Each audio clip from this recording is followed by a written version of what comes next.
Good afternoon, everybody.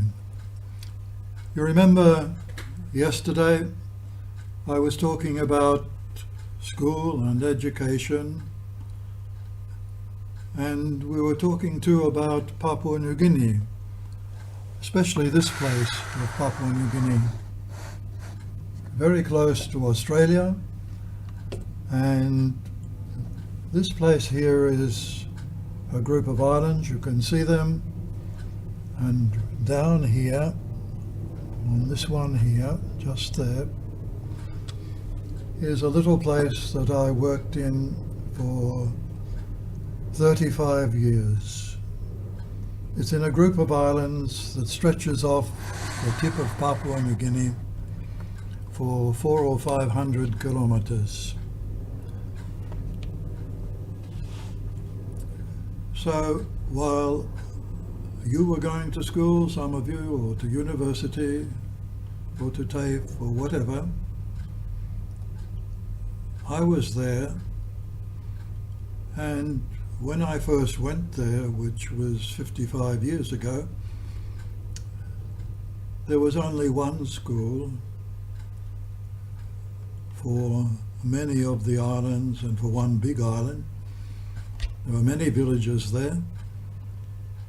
And there were many children who had never known about school. But that doesn't mean they were never without education. Although some countries have had education for thousands of years, like the Romans, the Egyptians, the Chinese, yet many people in the world never knew anything about school until just recently. It doesn't mean they never had education. It was their parents who gave them education and their community, their village community that they lived in. When the children were able to walk, then their parents taught them many things about how to live, how to dress, how to relate to other people outside the family, how to address people, and when they got able to walk pretty good, the girls were taken by their mother or their sisters or their aunties to the food garden, which was in the bush, either on the island where they were, or they had to paddle over to another island where they had their food gardens. And there they watched and helped in their little way their mother tending to the food garden, which was very important because from that garden people kept themselves alive, more or less.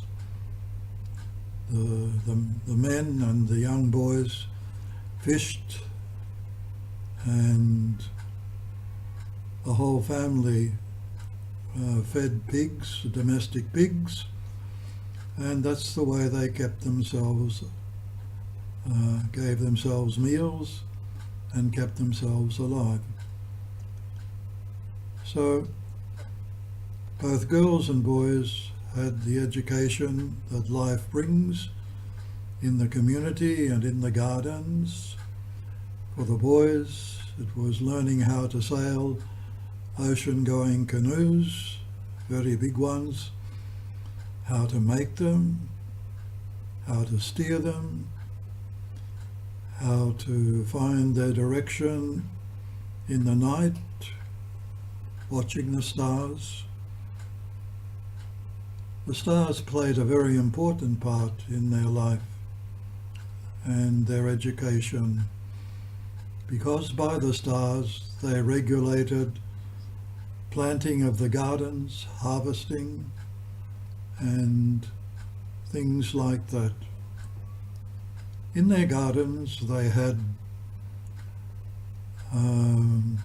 mainly root crops,